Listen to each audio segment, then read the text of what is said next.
o'clock in the afternoon, the most propitious time to make momentous public statements. No, I haven't fallen prey to the astrologers. A 4 o'clock announcement catches the early evening television news and first editions of the newspapers throughout the country. Well, here we go. Afternoon, Kim. Gentlemen, ladies, please sit down. Come and sit down. Some of you know already, I think, that it is with quite a little reluctance that I find myself standing here this afternoon. I am more used to serving my country behind the scenes. But since so many of my fellow countrymen have pledged their support for me, I would be very arrogant to spurn them. So, I accept nomination for the leadership of the Conservative Party. I have a great belief in the people of this country. I think they know the kind of government they want. A government that's firm and fair. A government that is not afraid to govern. I would like to see a bit less ideology and a bit more common sense. A bit more common humanity in our conduct of affairs here and abroad. As you were. Thank you. Any comments, Tim? Sounded fine to me. And you committed yourself to nothing. Well, yes, quite. Still, I think we'll need more than a few stirring speeches, don't you? Yes. 6 days to the first ballot. Who are we up against? Mackenzie, Earl, Woolton, Samuels, and 3 no-hopers. Bearsted, Llewellyn-Jones-Rees, and Bogg. Right. Mackenzie, health. No chance of getting him into a demo at a hospital, I suppose. Doesn't go to hospitals anymore. Kept being beaten up by the nurses. I think he has trouble getting insured now. Well, where does he go to have his photo taken? Cybertech Laboratories tomorrow. They make wheelchairs. A photo opportunity with wheelchairs. That sounds promising. Nearly there, Minister. Right. You'll meet Mr. Fairchild, the Managing Director, and Dr. Sanita Brahmachari. That's the cybernetics engineer who designed the award-winning chair. Indian, is he? She is a British citizen, Minister, born in Coventry. The chair's won what? Brussels Gold Medal, Helsinki Design Award, and it's been adopted as the new standard in Sweden, Holland, Norway, and West Germany. Not here. Too expensive for us. Right. Dr. Brahmachari, yes? Yes, Mr. Mackenzie. Here we are. What the hell's going on? Who let these people in? I'm not having this. Drive on. Drive on. Drive on to the next place. I can't move it at the moment, I'm afraid, sir. Damn you, get me out of here. It's all right, sir. They can't get in. Do as I can, I'll say. Sound the horn and back out of here. I wouldn't advise it. Do it, do it, do it! Oh.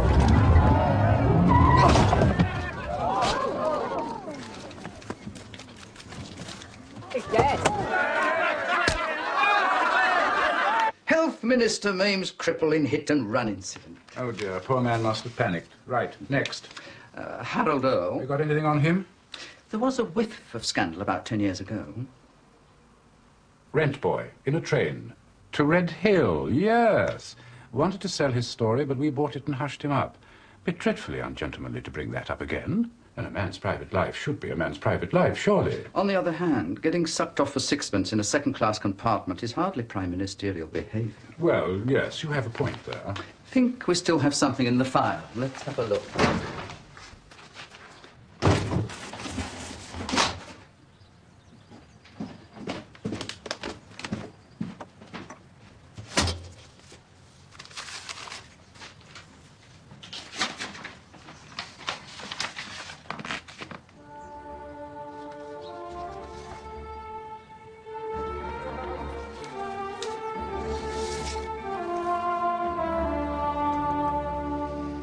Personal and family reasons.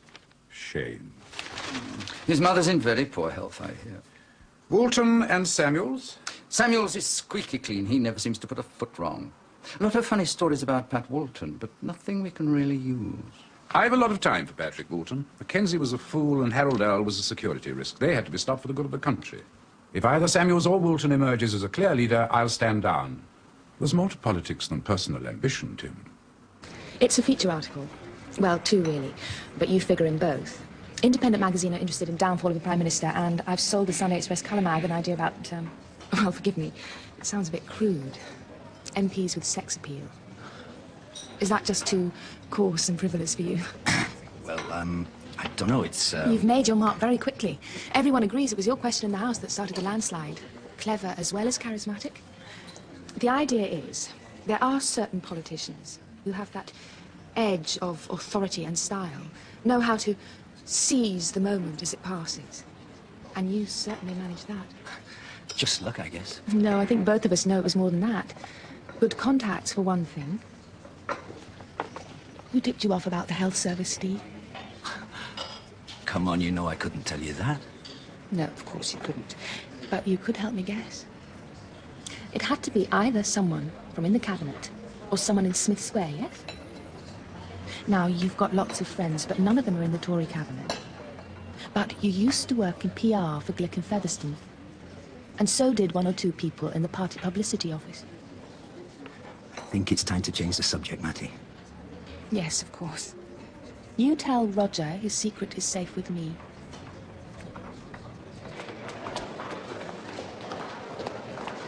Mr. Urquhart! Mr. Urquhart, a second.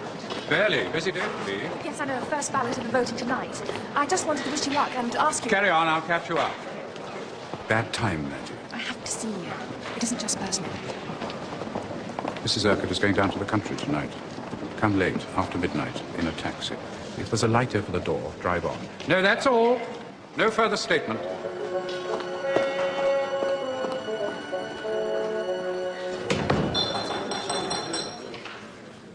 Now, the result of the first ballot is as follows. Mr. Peter Bearsted, 7 votes. Mr. George Bogg, 1 vote. Right Honourable Maelgwyn Llewellyn Jones-Rees, 13 votes. Right Honourable Michael Samuels, 99 votes. Right Honourable Francis Urquhart, 91 votes. And the Right Honourable Patrick Walton, 91 votes. No clear winner having emerged, we move to the second ballot 1 week from today. Come on, please, God. Francis, we're in trouble.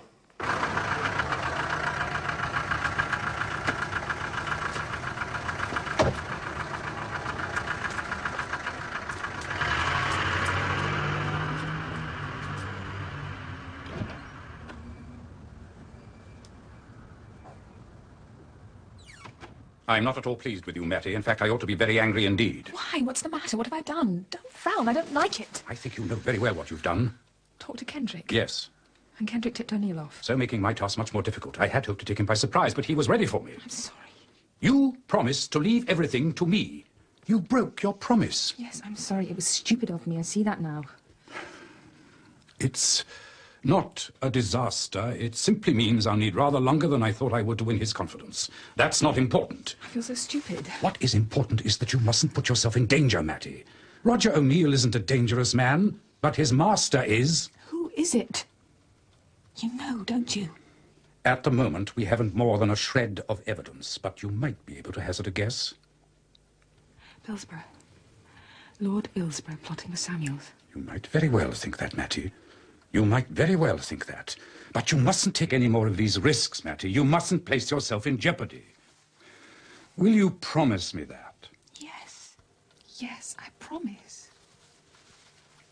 Good.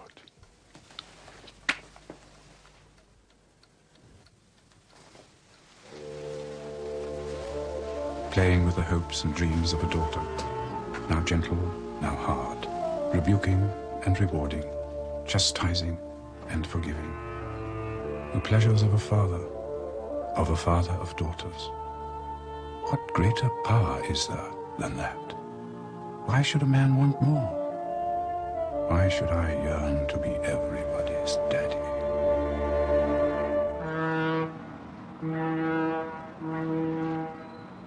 What can I say to review? The dreaded landless empire have gone for you in a cautious way, despite your public refusal to back his takeover. The Guardian still for Michael Samuels. They would be, wouldn't they?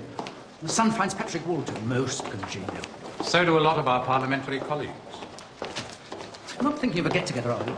Walton and Urquhart in an anti-Samuels pact. Not yet, Tim, not yet. Besides, I think we should leave it to Patrick to make the first move, eh? Good morning. Good morning, sir.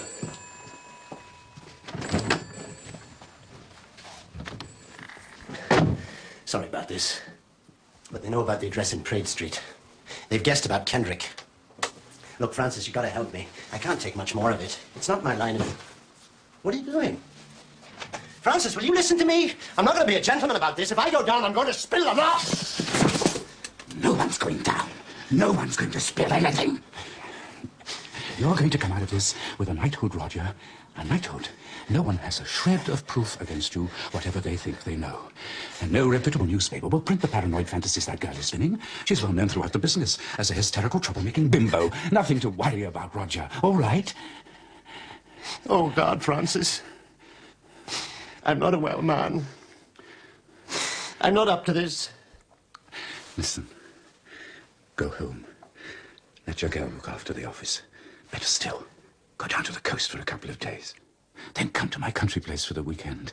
We'll have a few jars, walk the dogs, and sew the whole thing up. I guarantee that come Sunday, you'll have nothing to worry about ever again. And that's a promise, Roger. All right? All right, Francis. You're a good friend.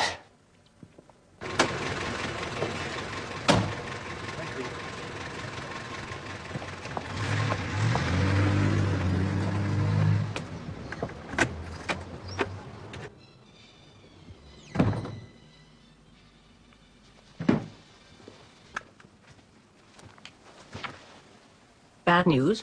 I'm afraid so. We should have to put up with a guest at the weekend. Not your favorite person. Roger O'Neill, I presume. He's in a bad way. Cracking up. Someone's been indiscreet and the press are onto him. It seems his young woman has been talking to my young woman. I thought you said you had her under control. She is under control.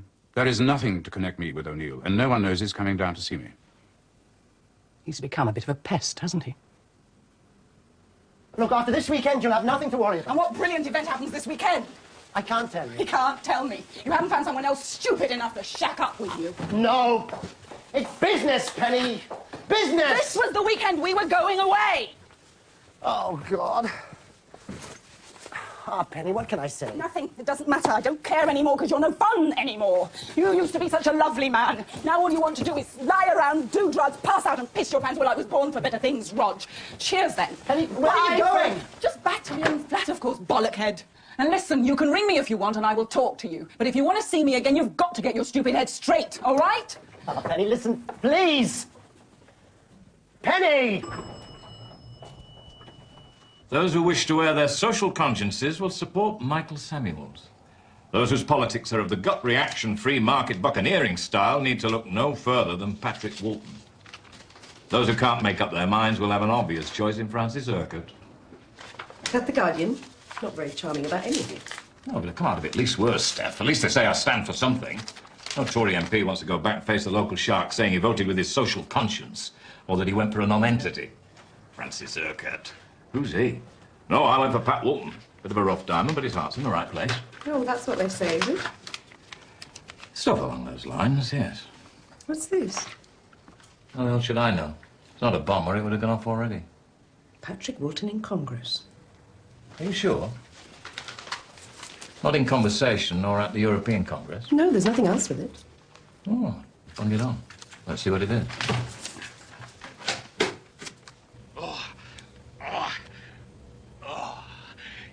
Great. Ah, splendid stuff. Oh, yes. Yes. Hang on. Can I move my arm? Oh, yes. Yes. Ah, yes. You're hurting. You love it, don't you? Love it. Yes. Yes. Yes. Oh, yes. Yes. Yes. Yes. And how is that for you then, Betty?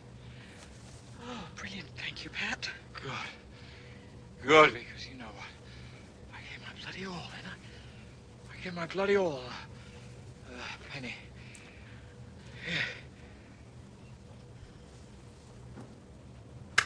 Girl at the conference.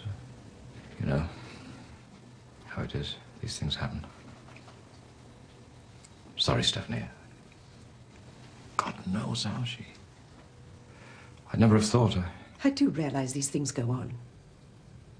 After all, it was how you and I became acquainted. But you seem to have picked the wrong one this time, don't you? Go on, find out what your little whore wants. Buy her off, do whatever it takes. Yes, of course, Tony. Well, go on then. Oh, and one more thing. You will let me know if I need an HIV test, won't you?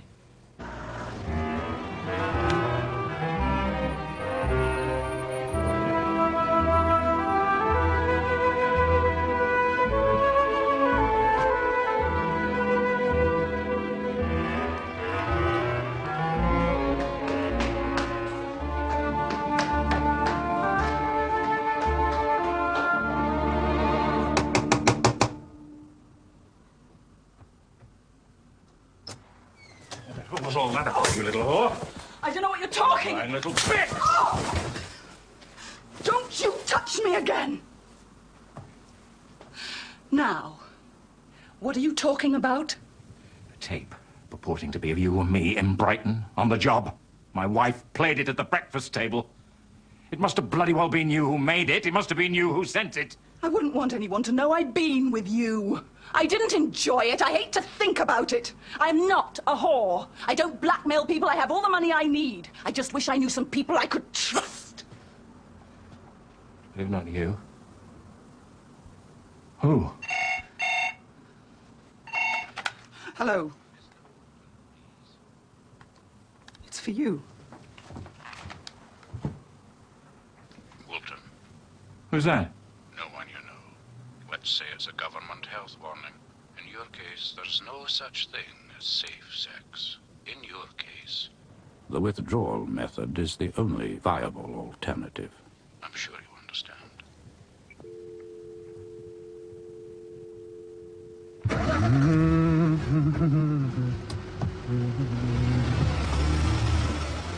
I've only a short statement to make, and I'm not prepared to answer any questions on it.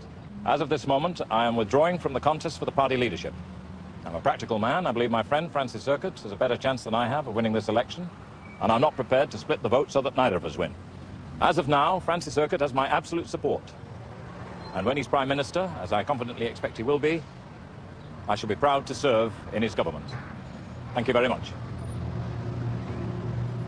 Why Urquhart? I didn't even know you liked him that much. I don't like him. I can't stand the sod, as a matter of fact. No, it's because I don't want the other bastard to win. That, girl belongs to a chap in Central Office called O'Neill. O'Neill belongs to that evil old reptile, Teddy Billsborough. Michael Samuel's his sponsor. That's one way of putting it. Yes, old Teddy Billsborough. He's riding on Samuel's back and his scaly old arms around Samuel's throat like the old man of the sea.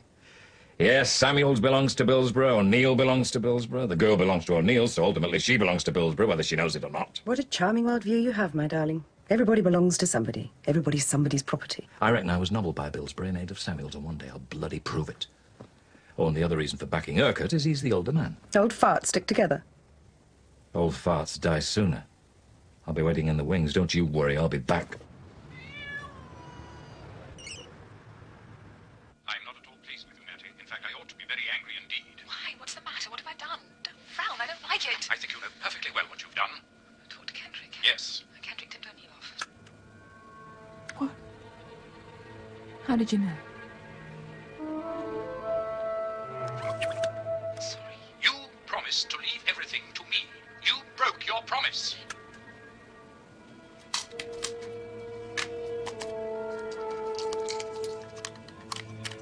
Yes, I do understand between the two of us that Mr. O'Neill has a small cocaine problem. What? As Chief Whip, it's one's business to get to know these things. Of us that Mr. O'Neill has a small cocaine problem. What? As Chief Whip, it's one's business to get to know these things.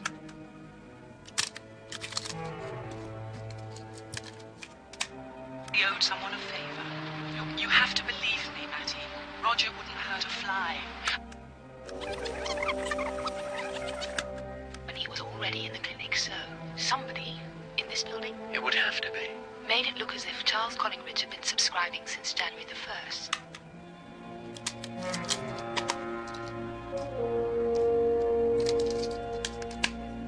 Can I say something in absolute confidence, Mattie, not even on lobby terms? Yes. Yes, of course you can. I've had hints that the tabloids are going to mount a personal attack on the PM, a particularly nasty one. They're going to use his brother. His brother? Charles Collingridge. Don't you know him?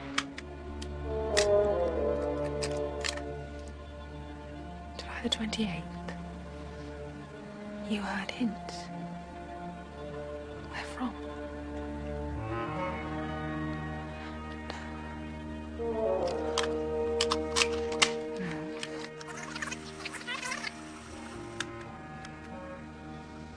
You trust me, don't you, Matty? You know I do. You trust me, don't you, Matty? You know I do. You trust me, don't you, Matty? You know I do.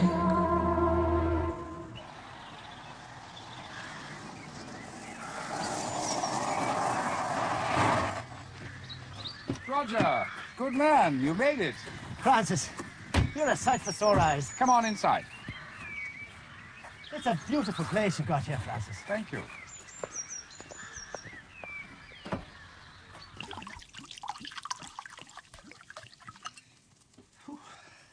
Thanks. Cheers. Cheers. Roger? Yes. Barring accidents, we should be in 10 Downing Street by the end of the week. I've been thinking about what I shall need, but I thought we'd talk about what you wanted. Well, as it happens, Francis, I've been thinking about that, too. What you need as well as what I want, I mean. And it struck me you could very well do with someone like me right there at number 10. Publicity specialist, personal press spokesman. No, I don't think so. I've got that all sewn up. No, I'd like you to stay on at Smith Square on your present post, under a new chairman. But that's nothing. That's nothing more than I'm doing now. You said you were going to take care of me. You promised me a K, Francis. And that would be no more than you deserve, but with the best will in the world, it may be difficult to deliver a knighthood in the short term. Don't you bloody try to sell me short, you old bugger! After all I've done for you! Lied for you! Stolen for you! Oh, God, I lost the best girl in the world for you! You try to leave me stranded in the shit, I'll drag you down with me till you're blinded and drowned. Roger, my dear old friend, I'm only saying it may be difficult to get you into the New Year's honours list, but there's another one in the spring. I must say, Roger, I didn't expect to be abused in this way. You don't seem awfully well. I hope I'm going to be able to rely on you to be discreet. Oh, Francis. What can I say? There's nothing I can say. But I'm sorry. I got hold of the wrong end of the stick entirely. I've been under a lot of strain with this business and penny going and... But for all that and everything, you can rely on me, Francis. I'll keep my mouth shut. Honest to God, I will. Yes, Roger. I believe you will. Come on, let's have another drink.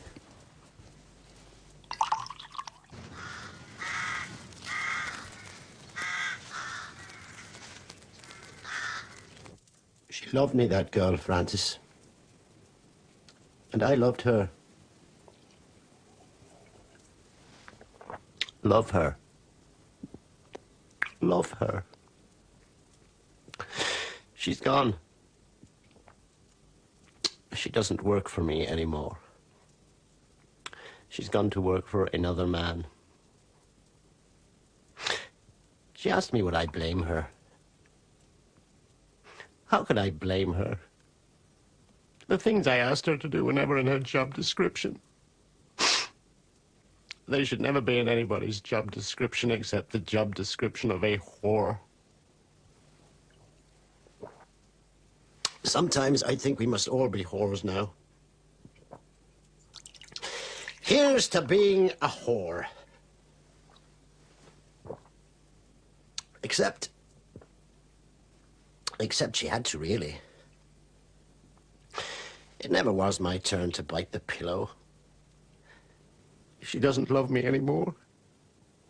She doesn't love me anymore, and my poor heart hurts so bad.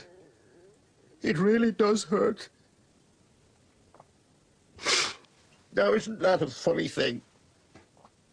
And no one to blame but myself.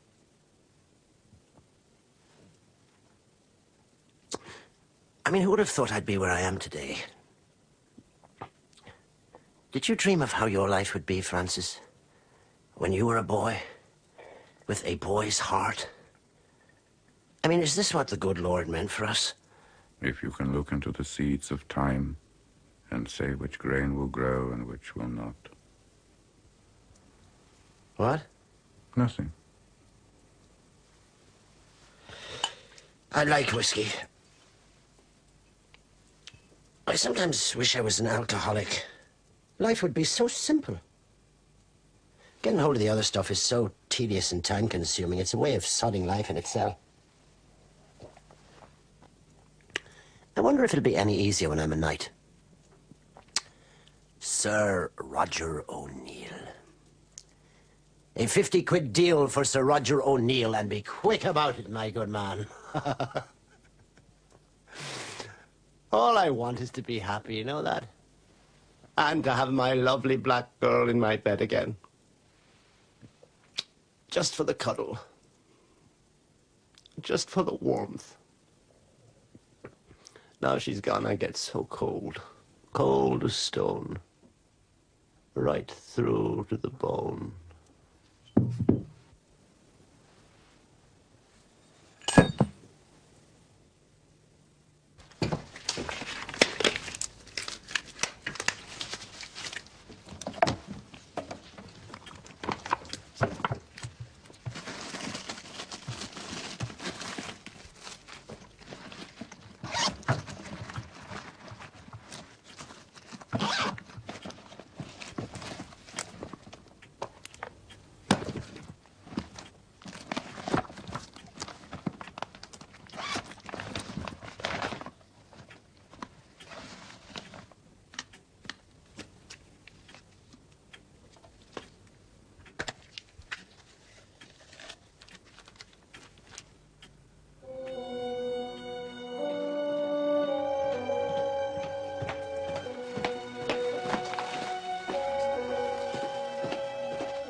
This is an act of mercy.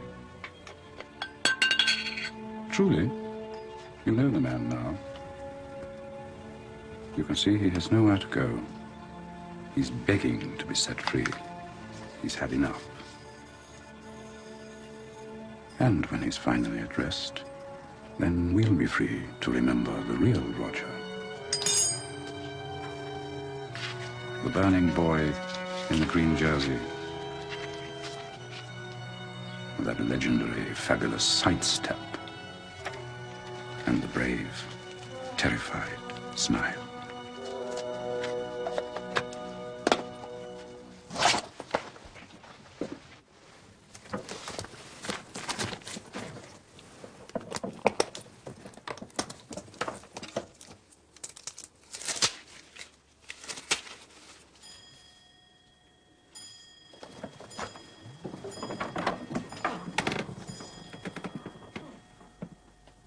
An act of mercy.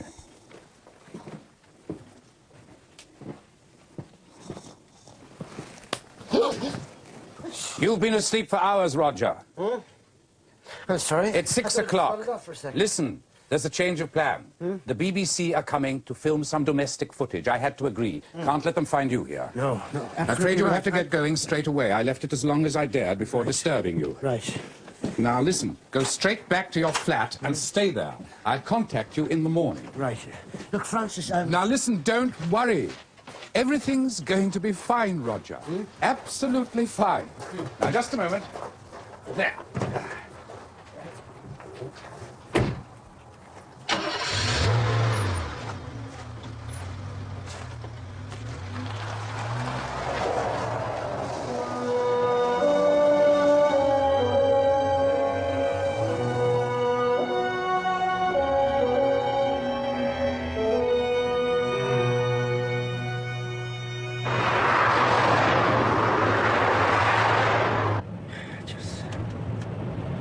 Just keep awake. Just keep straight. Never before. it all. Been everywhere. Seen it all. Whew, Jesus, Mary and Joseph. That's better. That woke me up. Fine now. Ah, it's a toddler. Easy for a clever boy like me. And who was top in arithmetic? Roger O'Neill, and him the youngest boy in the class. And who was selected as fly half for the All-Ireland under-14? Roger O'Neill, the laughing ghost. Ducking and weeping. Ducking and weeping. Oh, thank you, Jesus, in your mercy.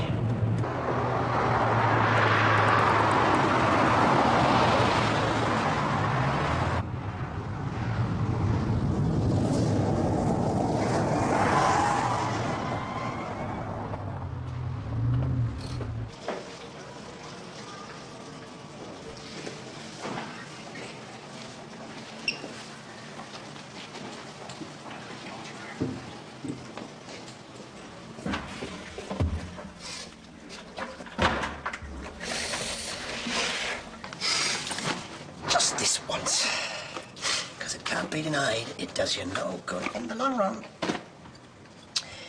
Get through this weekend, then finish. Get my lovely girl back. Health farm. Shag. Ourselves. No. Take her. Take her to the West Coast.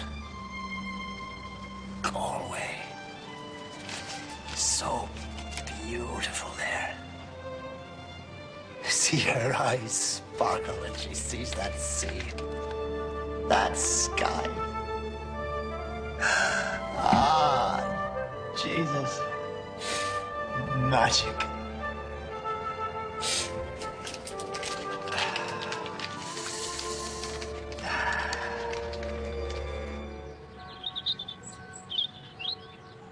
Yes, I have seen it, as a matter of fact. Well, I find it quite irresponsible. I should be very surprised if Michael Samuels was ever a member of the Communist Party or even a fellow traveller. And as for his CND and pro-gay stance, well, that was a long time ago, when he was an undergraduate at Cambridge, I understand. I think we should forgive a man a few youthful indiscretions. What, me? No. I was far too busy as a young lieutenant in the Scots Guards for anything of that sort. So what do you make of it? I don't know.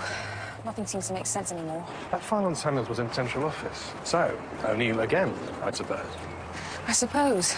But O'Neill working for who? We thought it was O'Neill working for Billsborough on behalf of Samuels, but this is a smear on Samuels. Billsborough playing a double game. Landless. Urquhart. No. No what? Not Urquhart. Why not? Oh, it's hopeless. I don't know why I'm still working on it. I have no job. No one except the BBC will even use me as a freelance.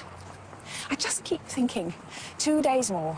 I'll give it 2 days till the election. If I haven't got any further by then, I'll give up.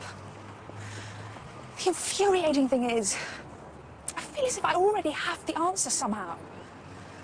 I just can't see it for looking.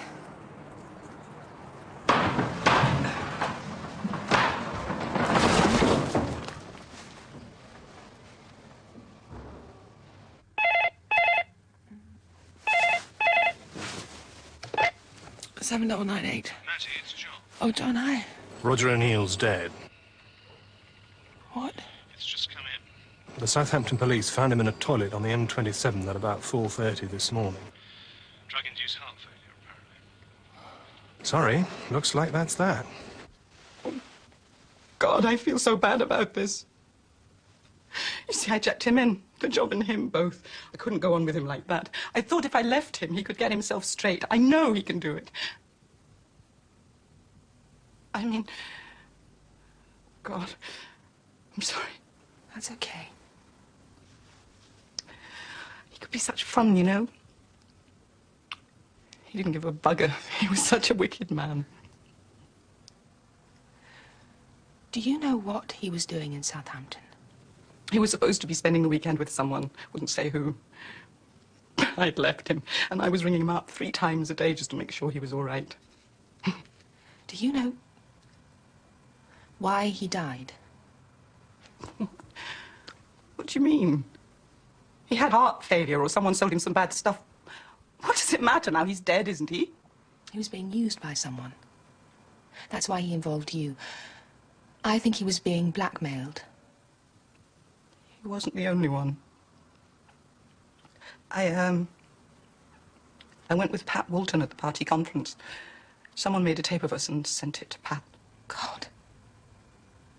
Who? Dunno. Pat thought it was me. Look, you don't really care about Roger at all, do you? You just want a good story to put in your paper. No, I do care, Penny. Well, I don't actually want to talk about this anymore. Roger's dead. And I don't actually care about anything else. So will you go away now, please, and leave me alone? Urquhart? No. Then who? Someone who had access to confidential information, not just party secrets, cabinet secrets. The Territorial Army leaks, and the hospital cuts, and the Mendups all clear. You'd have to be on 3 different cabinet committees to know all those firsthand, and I've been through all that hundreds of times. The only person on all 3 committees was Collingridge, and he'd hardly know it himself, would he? Let's try motive again. Who stood to gain from all the leaks and dirty tricks? Anyone who wanted to get rid of Collingridge, anyone who wanted to be Prime Minister himself. Oh, Mackenzie, Samuels, Billsborough, Walton, Urquhart. Every one of those has been smeared, nobbled, or generally buggered up except Urquhart. The only snag is that Urquhart's not a cabinet minister at all. He didn't have to be. What? He didn't have to be. He would have known about those things simply by being Chief Whip. Every government department has a whip attached to it. The junior whips report back weekly to the Chief Whip. The Chief Whip is informed in advance of anything that is likely to be politically sensitive. The Chief Whip tends to know a lot of personal stuff about his colleagues, too. Yes. What do you know about Walton and that girl, do you think? They met in Urquhart's suite. At Urquhart's party. Jesus. Mattie, why the hell didn't you think of Urquhart sooner? Because I couldn't bear to think it might be him, of course. Well, why not, for Christ's sake? How do you guess? I'm having an affair with him. Francis Urquhart? He's old enough to be your father. What on earth do you think that matters?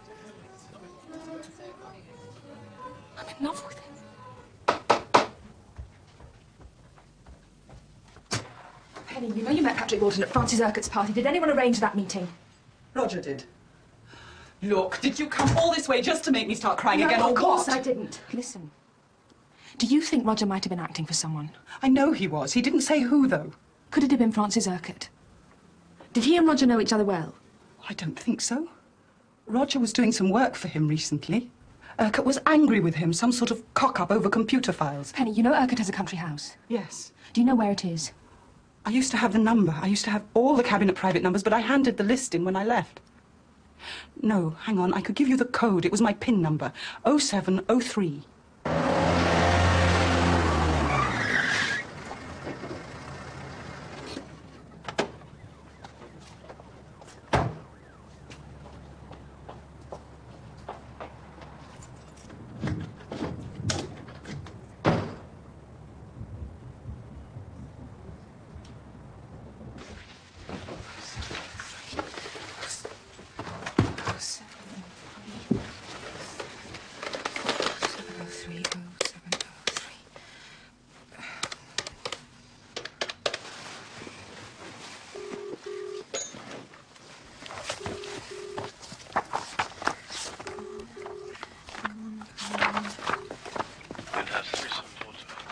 Could you say that again, please? Lyndhurst 374284. Is that Lyndhurst, Surrey? No, it's Lyndhurst, Hampshire. It's the middle of the bloody night down here.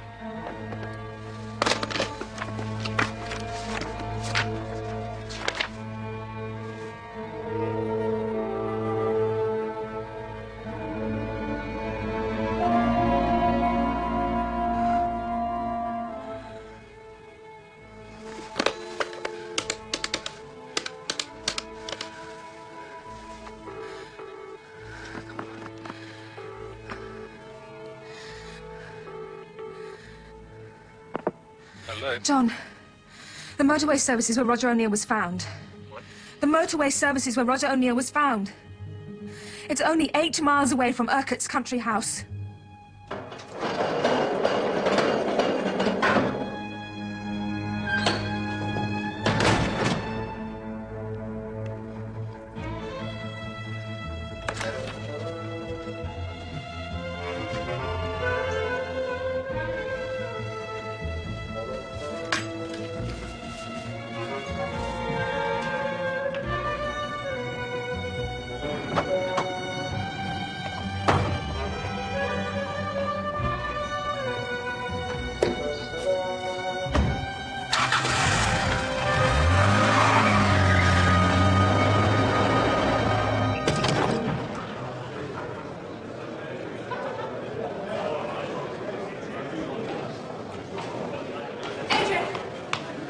Hi, Matty. What's going on? It feels like Christmas or something. Oh, just the Urquhart mob starting to celebrate early.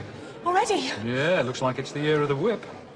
Have you seen him, Adrian? Who, Urquhart? No, won't want to do any interviews till it's all official. You needn't have hurried. Come and have a cup of tea. No, there's someone I need to speak to. Thanks, Adrian.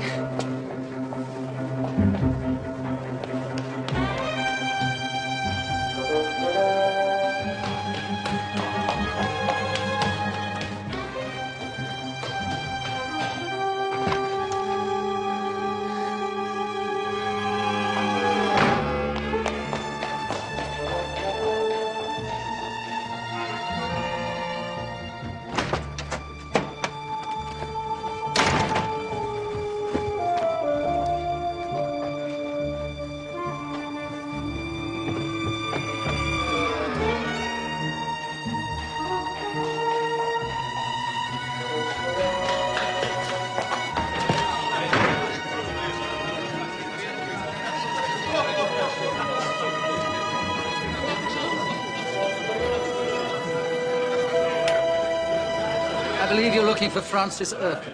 Oh, yes, I am. Thank you. You're one of the whips, aren't you? Tim Stamper. How do you do? I'm Matty Storrin. Lately of the Chronicle. Currently at charge upon the state. Well, it's not quite... We've spoken on the phone. I was wondering what you look like. Look, I'm sorry. It is rather urgent. Could you tell me where Mr. Urquhart is? What do you want to see him about? It's personal. Is it? Yes, I'm sure it is. You'll appreciate he has rather a heavy day today. I'm sure he'll make time to see me. Oh, I shouldn't be surprised at all. Roof garden. Right. He wanted a bit of time to himself. You'd better be right about his eagerness to see you. Thank you very much for your help.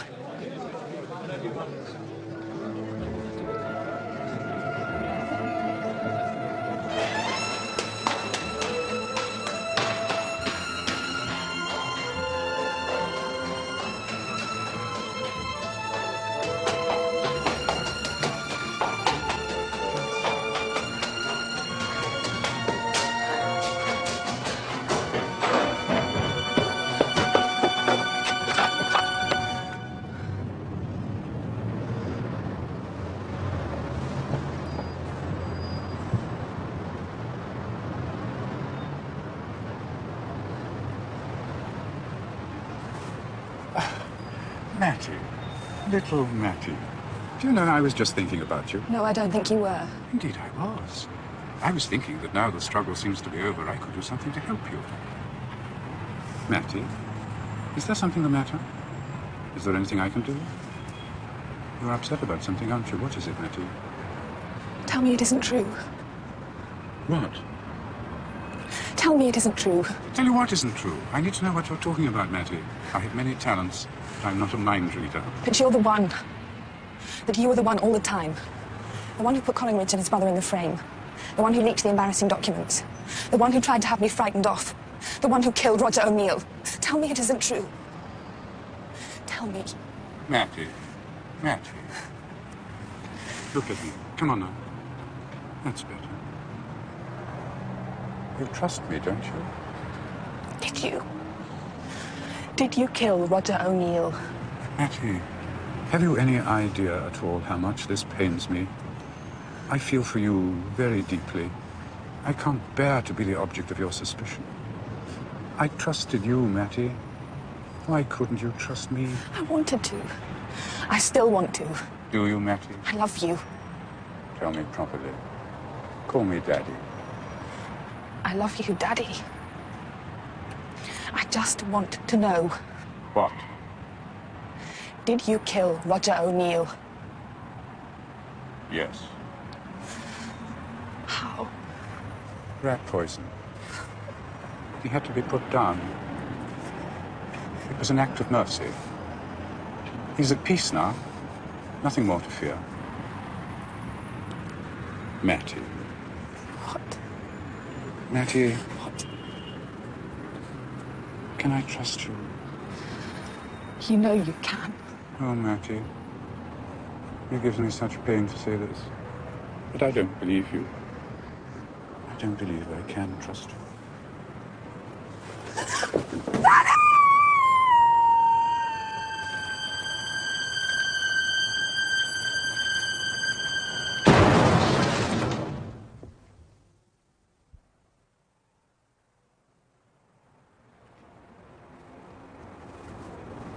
Something made me turn round. I must have heard her. I had absolutely no chance of preventing her. Yes, I knew her slightly. She was a very talented young woman, but rather highly strung. She had interviewed me on several occasions. I understand she was very upset about losing her job as political correspondent to a national newspaper. Death is always sad, but the sudden and unexpected death of a young and talented person on the threshold of her career is especially upsetting. Francis Urquhart commenting on the unfortunate death of a young journalist at the House of Commons earlier today. Mr. Urquhart is now understood to be en route to Buckingham Palace, where he will be invited by the Queen to form a government. No, I have nothing to say. No. No. Don't you see? I had to do it. How could I have trusted her? You might very well think that I could not possibly comment